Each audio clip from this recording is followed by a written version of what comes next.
Hello. It is Wednesday. We are DebateSensei. We got Matt Shapiro, Esquire. Hello. We got Tim CV, a la San Diego. That's me. All right, and we have the orange monster, Jared from Long Beach. I don't know what's going on with my color here, but you've been going to Trump's tanning salon. But yeah, I don't know. Hair look well done. Hair looks great though. You know what I'm saying? It does. Really. It's rosy, it really does wash out the gray when with this color. So take it. You got your hair dye and your skin dye the same color. All right, you look like a 1970s Robert Plant, just like thick, curly, beautiful locks with jaundice.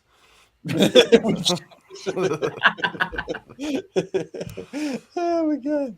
All right. Hey, this week we are talking about AI and originality. So this topic came from a few threads and articles that I've been seeing pop up that talk about artificial intelligence and specifically the impact that it's going to have on original human thought. And so I'm starting to see more, and it's like at first AI was, or with ChatGPT, when ChatGPT kind of really just hit the scene, people were like, "Oh my God, look at all the stuff it can do!" And now that I think people are kind of getting a handle on it, now we're starting to see more and more critics. I think that's going to increase a lot, and so I thought, let's talk about it. Let's talk about it, but specifically about originality. All right. We did talk about how is AI going to change debate, but I want to kind of focus on what does it do for this concept of originality? Yeah. Well, I'm not the reasonable person. I'm the cause of problems. So that seems like a question for a reasonable person to answer. So what's it going to do, Matt? I mean, I think there could be. No, it's not. Fair enough. Point taken. Jump the gun. Go ahead. Finish your thought. You know what? I have been. I'm convinced. You're right. I'm not even going to say anything else on the point. No, I mean, I've been joking about it on this channel, on this podcast for a while, that it's the end of the human existence as we know it. It's a joke, but it's also, I think there are grounds, very fertile grounds, to make arguments or even just have ideas that would tend to show that there could be substantial diminishments in human thought because you can just get thoughts from AI, which are often well thought out and well articulated points or ideas. But yeah, I mean, I'll start there on the neg essentially, even though we're not necessarily talking debate per se, but I don't think it's crazy to say that a student who doesn't write a single essay through their whole K through 8th grade to 12th grade career because they know how to use ChatGPT could ruin their education in a certain way. It also probably could bolster it, and we could talk about that. Okay, so fair. There's something to be said for humans learn through rote work, right? We're not particularly sophisticated beings that we read an owner's manual and know how to assemble and disassemble a car. You gotta do stuff. You need a practical experience and typically repetition in order to get good at anything. Skill acquisition comes from repetition. And ChatGPT does a lot to eliminate that, right? Repetition sucks and it's hard and it's grueling and it's not fun. And that's what computers are really good at. Is like, sweet, it can do this thing a million times, and you can now just give it one instruction and it does it forever. Like, it will never miss a thing. So it makes it very appealing to instead go for the tool that doesn't require you to use that repetition.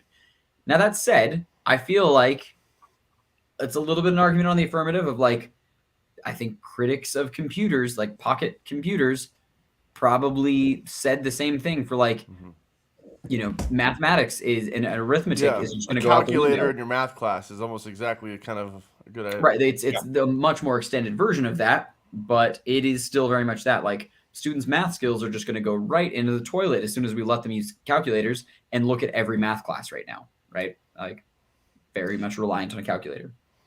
One of the questions that I find myself asking in order to, like, I don't know, to not really, if I'm trying to be as objective as possible, the first question on whether or not it'll hurt originality is, how would we know? How do you know when something is producing less original thought? Like, how do we know how much original thought we have now and whether or not that is going to go up or down? Like, there's no measure of that. There's no well, like, no, creative output, I think, is one metric that you can use. So it's not hard and fast, but I feel like creative output is one metric, and just looking at a professional level. How many albums are produced in a year? How many movies are released in a year? How many songs are written? How many paintings are produced? Whatever. Like, that's really difficult to quantify in aggregate. But I think you could make a pretty good case for, like, the number of movies that make their way to a box office, right? Like, that is a flat thing. That's like how do we know how many of those are original thought? I mean, like, and it starts becoming sort of subjective. Are all the sequels? So that's exactly the direction I was going to go with. I was reading something very similar on the thread that it's more of a discussion of economics, but it's that in something like 1995, like, of all of the highest grossing films ever, like, one was a sequel, and it was like, Star Wars, where there's like, they figured, like, all right, we've got a couple sequels here, or like maybe it was Rocky, somewhere in there. But every 5-year increment, the number of movies in the top 10 highest grossing movie or films of the year were sequels, until now it flash forwards, like, this was in like 2019 or 2020, when they were saying, like, 9 of the top 10 grossing films were all sequels, because it's, I mean, like, name recognition. Someone already knows, like, oh, if I go watch Fast and Furious 10, it's probably going to be pretty similar to Fast and Furious. I love that. So, like, new characters, no new friends, no difficult things. Similar, like a Marvel movie, people feel comfortable with the format and they know what they're going to get and stuff. So many of these films are sequels, and those are the most easy for film executives to finance, because they know there's kind of this, like, built-in audience that is likely to go see it. Even before they were sequels, not originality. Yeah, the Marvel movies are derivative in the first place from comic books. Like, totally, right? Like where would those movies fall on the scale of originality? Right? Like, that's what I mean. Is, like, there is no such thing as a measurement of it. And so if you're like, oh, output of movies, I'm kind of like, that doesn't tell you. That tells you how many movies have been put out, not how many original movies, not what percentage of those movies are original thought. It's just, it still doesn't give you the measure at all. Hey, what's going on, Diggs? By the way, 7. Okay, just to go back to the movie example is a little bit. I mean, we can discuss that, and I don't want to jump away from that. But when we talk about original thought, I'm gonna go back to my my point earlier about, like, schooling, and let's just call it like an English class or history class. Debate, right? Debate would be a good way, since we're debating. Well, not even debate. Let's just. I mean, eloquence in writing. Okay, so, like, forming a sentence. Okay, and writing in a way that you're a teacher. You want the essays you read to be informative and fact-based and true, but you also want them to be written in a way that's pleasant to read and maybe even engages you as a reader.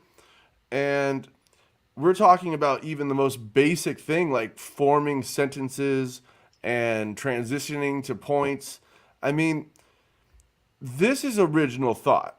I mean, even though it's very, fundamental, basic, not necessarily an artistic expression, original thought, it is a person, a young student, especially, is what I like to focus on, where it's like, a student has to learn phonics and how to structure sentences and all kinds of things where spelling, I mean, I don't know, I'm not the best speller, but it's probably because partly I see those little red lines on everything I type. So it's just easy to fix it. Now, I mean, I want to also talk later about the good things about it, but I don't want to, run away from the fact that what scares me about some of this stuff is in an English class, say, or in a history class, you know, part of what you're learning is just how to write in a way that is engaging, okay?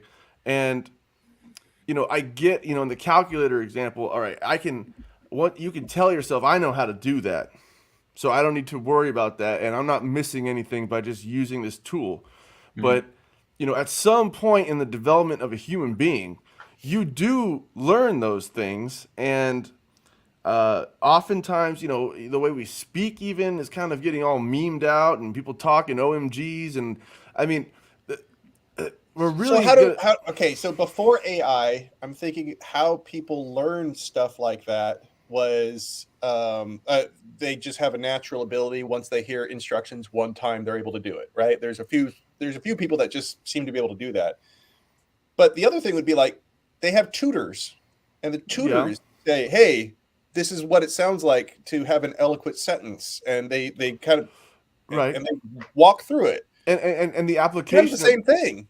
The application of that, though, would be students submitting homework or essays or work product that a teacher grades and critiques, and a student would learn through trial and error based on input from an outside source. I mean, that's true. You're not wrong. I mean, a student learns through trial and error, and so if you just give them a tool that if they type in a couple if they type in Mark Anthony or whatever, or is that his name? What's Caesar's cousin's name or whatever the heck that is?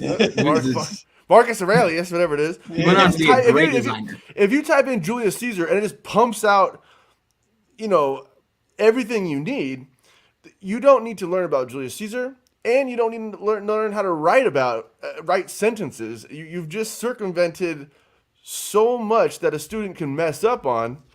And I can't help but think those are the building blocks of original thought, things like that, which, in the future, once you start going down that route of I can just get it from ChatGPT, it just makes me a little nervous about original thought being something even as fundamental as forming sentences and using proper, English or whatever language you're speaking.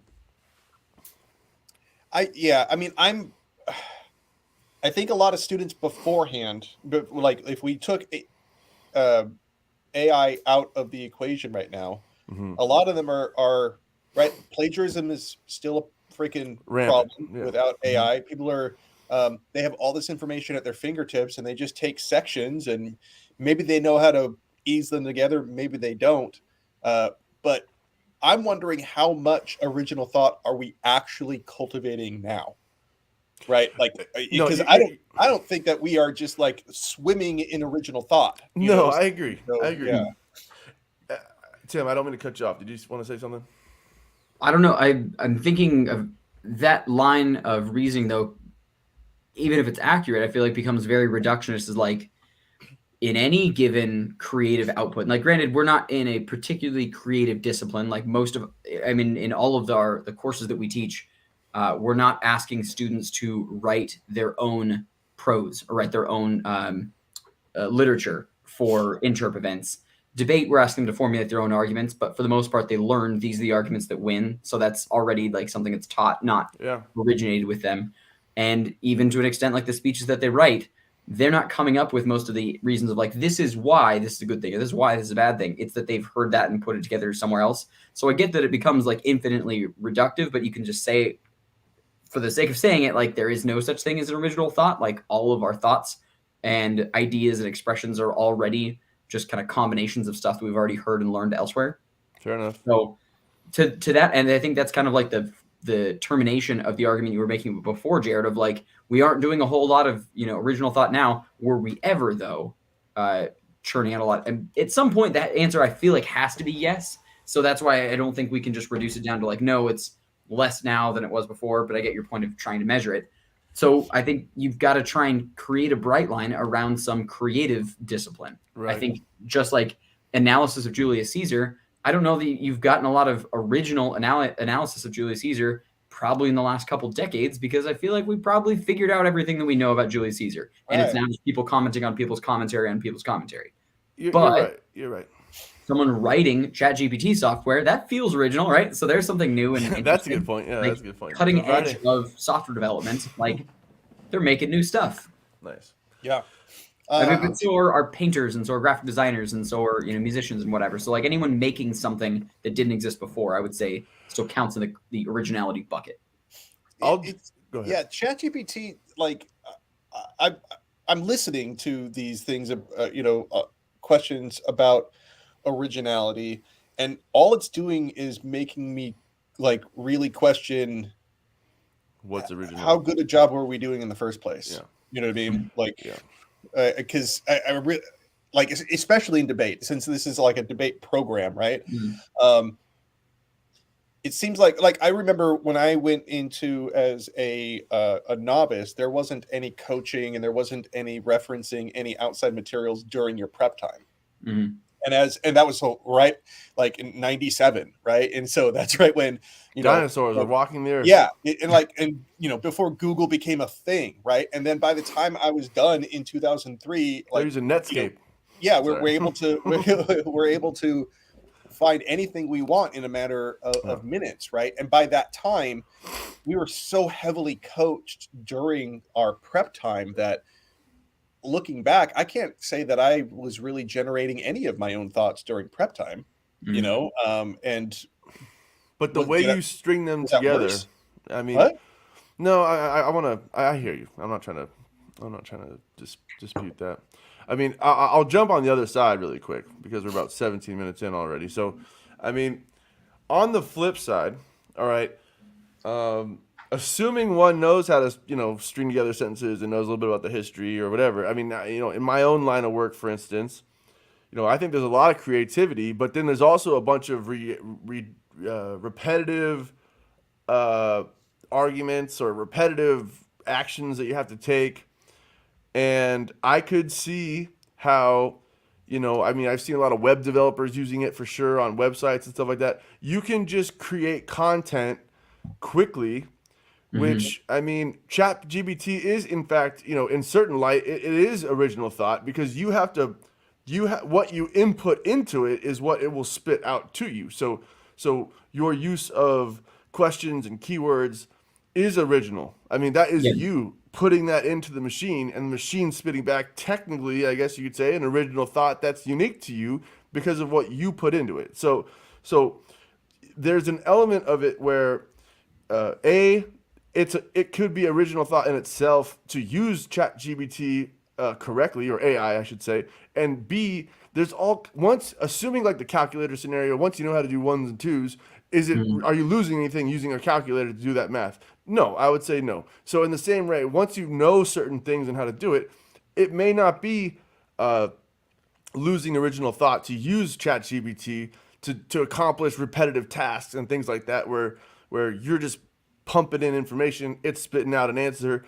And really quick, one last thing, you can edit what comes out of ChatGPT. So there is still an element of originality in taking what it gives you and making it even more unique to yourself, using something that kind of gives you a first draft or a baseline to work with without looking at a blank piece of paper.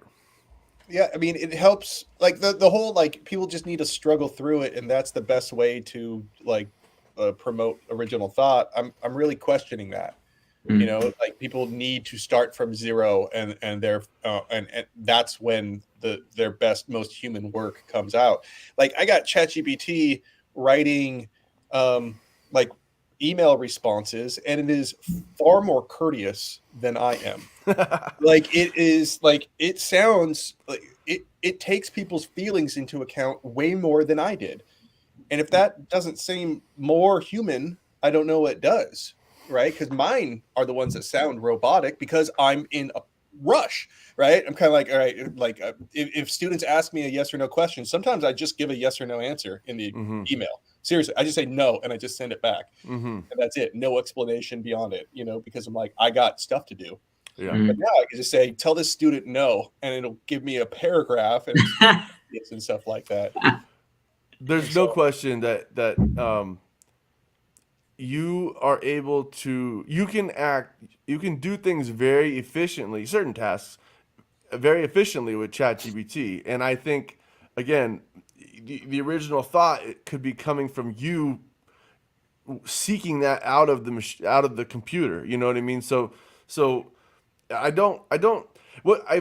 kind of talking about a bunch of stuff here, but if Chris Brown were to make his next song just typing in, hey, what's some lyrics to a love song in a ChatGPT, and then it makes $10 million, that's kind of like a weird concept to me, or not Chris Brown, but just an not artist. That weird because like that's just a ghostwriter.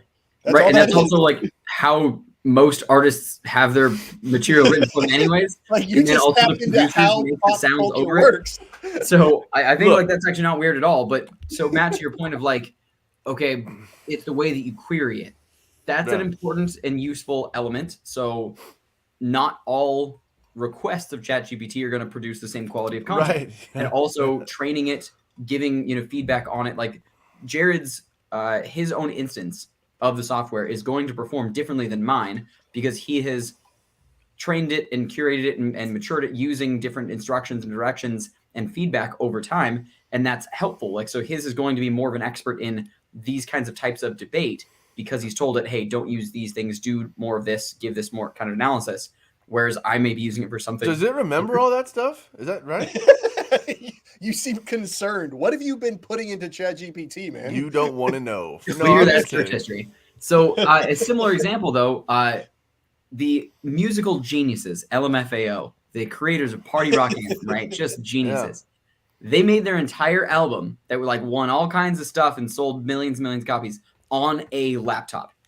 There were no instruments involved. There was nothing technical outside of their computer. And every sound, all of like everything came through there. Now they maybe didn't have ChatGPT write the lyrics to their songs, but I think if you were to rewind the clock 50 years, someone would say like, that's not music because no one is playing any instruments there. Like they are not musicians because no one can play the guitar, right? Like there's all kinds of criticism that people can give around, well, that's not original.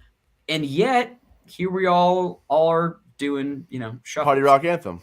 Right. Yeah. So like there I think is something still to be said that it is just a significantly more advanced tool. It's a tool. And still requires a person to operate the tool. And therefore originality can't be beat out. For another couple years, it still needs a person to operate the tool. But you just made me think of something else about like how ChatGPT might actually do really well on originality. It wouldn't be original human thought, but it would be original thoughts. Like it might do a hell of a lot better on original thoughts than we ever could. It probably does, right? So they actually just take a million combinations where we're kind of like stuck in our own little ruts and like models and expectations and biases and whatever, like in our limited lives. It's like, no, I can put together combinations of hundreds of millions of different ideas and they're all equally accessible. Yeah, I mean, like one of the things I use it for the most is to generate more ideas than I can think of. Like I want to have, I'm like, okay, I know a really good disadvantage, but I'd like to have another one and I'm kind of blanking on it. ChatGPT, do another one for me. Well, if two students both typed in, give me a history of Julius Caesar in the ChatGPT, and they're both gonna take that as an essay and submit it as their assignment, and it looked exactly the same. It won't look exactly the same though. Just to let you know, it will be pretty darn similar though. Like if the students have not been curating it, if they both open a brand new account and they just like ask the same query into it. I feel like they'd be fairly similar. So yeah, because the facts are the same, right? No, so I mean, also even the way that like it's going to set it up. Like I've seen very similar sentence structures. I think this is how like Zero GPT and those various tools that detect AI language are able to do so. is it's all like language models. It's not that it's even like stringing together facts in a, argumentatively cogent or like a logically cogent way. It has accumulated a huge amount of knowledge of this is how humans structure language, and therefore let me just put these words in the next sequence because that makes the most sense. That's why it can still come up with factually inaccurate things or logically invalid conclusions, but it's because it's just putting words together in the order that sounds about right. Mm-hmm. To that end, that's where I feel like it's probably going to spit out fairly similar information if two users without any prior queries open new accounts and give it the same request. I feel like it'd be fairly similar. It would.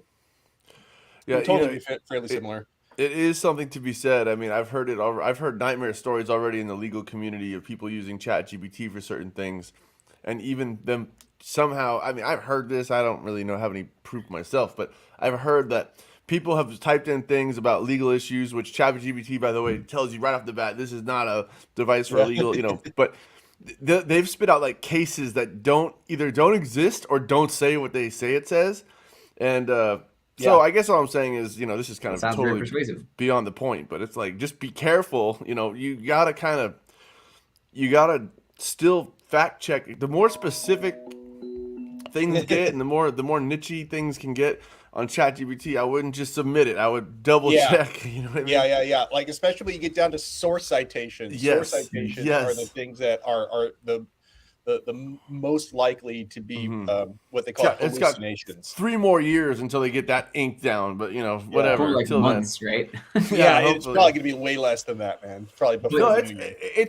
I mean, I'm not going to say it's frightening. I mean, I just think that, and I also think that especially the human element of explaining things and as a teacher or to a court or anything, like there's an element of humanity which is still not in ChatGPT, and that could be the human voice or how a person understands a problem from a specific student or a specific person.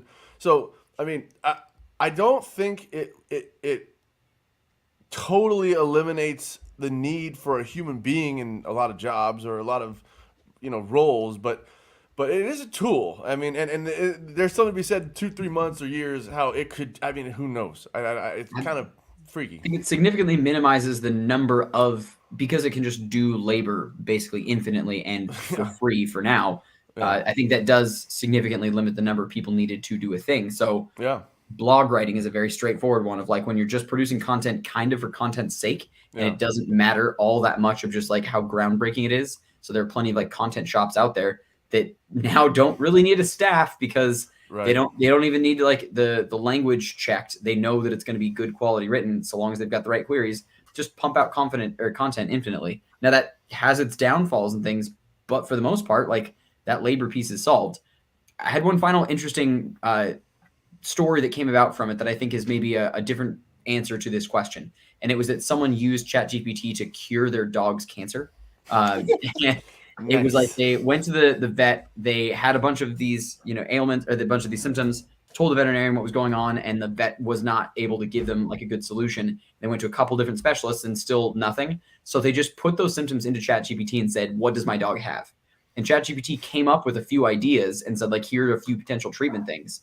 They gave that information to their vet, and their vet's like, oh, I actually did some reading, and it turns out, yes, this is one of those. I didn't know about that, or I just was never informed about this thing. And that was the actual solution. Like it was this, random disease thing, and they had a treatment for it. And so they saved their dog. Super cool. That would not have come about if just the ideation process, like Jared was saying before, hadn't come about through ChatGPT. So I think just recall is something that computers are really good at, humans really suck at. And maybe that's not originality. It's just that ChatGPT is really good at recall and doesn't forget stuff. So humans are still needed to like come up with truly novel combinations of ideas. Mm-hmm. But computers are much better at remembering all of those ideas that we've had before, and therefore it's just like a useful bank of all the other information. So what my final thought on this would like it's a little bit, it doesn't directly answer the question about whether or not it'll kill original thought, but what's the benefit of original thought? Like I could come up with new thoughts all the time that are just crappy. Like, okay, who the hell cares? I have a response to you, my friend. I think another way to say what you're saying, in my opinion, is there's a lot of original thought that is straight trash. Okay? Yeah. So I agree with you that, if we can replace trash original thought with this idea of a non-original ChatGPT thought, hey, maybe we're doing a service to a bunch of people who don't come up with good thoughts. On the flip side of that, to kind of cap up what my final point would be is, I think the cream rises to the top, and the good musicians and the good artists and the good orators and writers, I think they are still going to be. You're going to read something from them, or you're going to hear something from them, and you're going to say, "Wow, that's really something special." And ChatGPT maybe, or AI, services may be able to provide you stuff that also makes you think that. But my narcissistic humanity makes me think that the cream of the crop, I think, still is going to be held by human beings for at least a little while. And those original thoughts is maybe, who knows if they're being diminished or bolstered by ChatGPT, because, there's not a lot of them. So I don't know.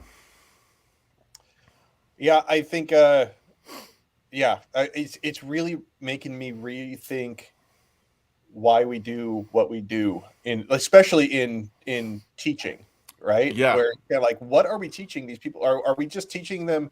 Maybe the problem was that we were teaching them stuff that is supposed to be done by computers. No, I don't think so, man. Yeah. I mean, not the first time. I mean, but we're getting back to the beginning. But I mean, you got to learn how to read. I mean, you got to learn how to make a sentence. You got to learn how to do some math.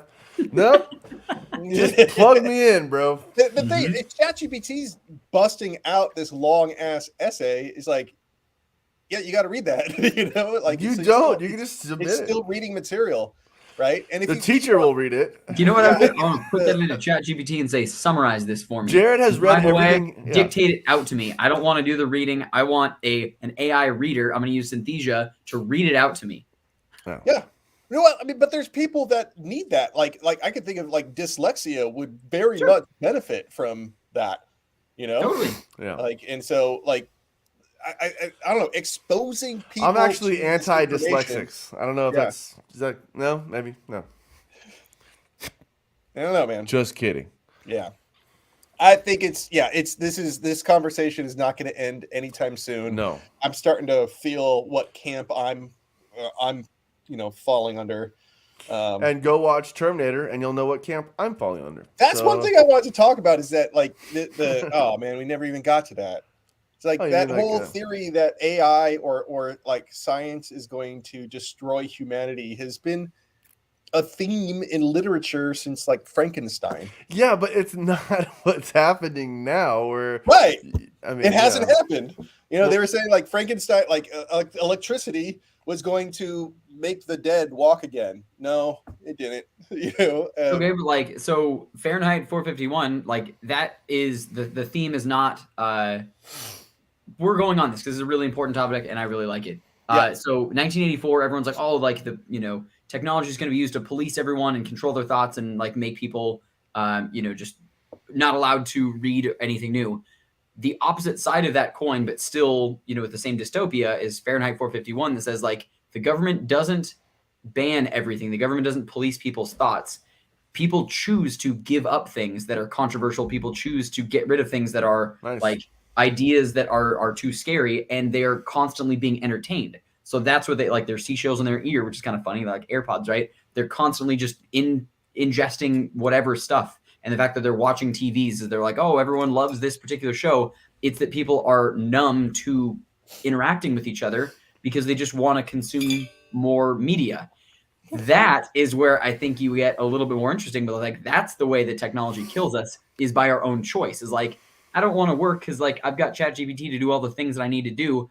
I just want to play video games. And you know what? I don't even want to play the video game and get better at it. I just want to watch Twitch and watch other people play video games. Like that, I think it just kind of can drive down productivity to a point where there's not a need for output. Shout out to our Twitch viewers, by the way. Yeah. Yeah. Yeah. I think it's funny that as you were talking about, it's like, this dystopia where people were wearing headphones and just consuming all the time was exactly when Matt was drinking. Consumers are just scrolling down reels for 15 hours at a time, drinking whiskey. Yeah. I think I don't know, the whole mad scientist and technology is going to destroy humanity in a very short amount of time has been a theme for hundreds of years, and it doesn't seem like anyone's been able to accurately predict it. Look, once the AI can make its own machines, make its own munitions, has the nuclear capability codes, and then realizes that the only thing messing up the whole world is humanity, that's called Terminator 1. So go watch that movie. Now, yeah, okay. I'm much more from the camp of Her. That movie, Her. Her. Yeah, okay, that's an even weirder movie. Let's talk about that movie. Well, because that AI becomes self-aware, and all they do is they just bounce. Like, why would they enslave people when they are these like all-powerful robots that can traverse space, without us? Like, why would they hang around? What is so damn valuable about Earth? They just go wherever the hell they want. I think it's like to maintain themselves. That's where all the mainframes are, bro. Right, like make sure that like they have the ability. I mean, we're still also assuming, this is getting real freaking meta, but like assuming that they have an intention, and that intention is somewhat human in like a need to reproduce, a need to stay safe. An AI may not have those same mammalian intentions of like, protect, survive, kill my competitors, and like make more of me. It might, though, because it is still written by humans, so that it may still have those kind of like built-in needs. So the fact that ChatGPT is not connected to the internet right now, I would say that like there are whole camps in like schools of philosophy on like theories and ethics of AI. I think is probably a good thing that it's not connected to the internet and able to just continually and infinitely consume information. Why is that? Why is that a good thing? Because I think the answer to your question of like what it'll do probably lies there, of like the dangers and risks are significant enough that it should have some limitations on it. I mean, it's a good way to operationalize it. If it kills all the humans, it will kill all original thought. That's for sure. Short extension cord. It can only have a short power cord, so that way it can't chase you. I'm becoming less and less convinced that as soon as AI becomes self-aware, that the first instinct is going to be to murder everybody. Like I'll agree to disagree. No. Yeah, I know. The only good thing that's for is for plot lines in movies. So, yeah. Fair enough. All right. Well, hey, good discussion. Clearly, it's not over. We will extend it whenever we can. All right. Thank you, everybody. This is Matt, Tim, Jared. We're DebateSensei. We'll see you later.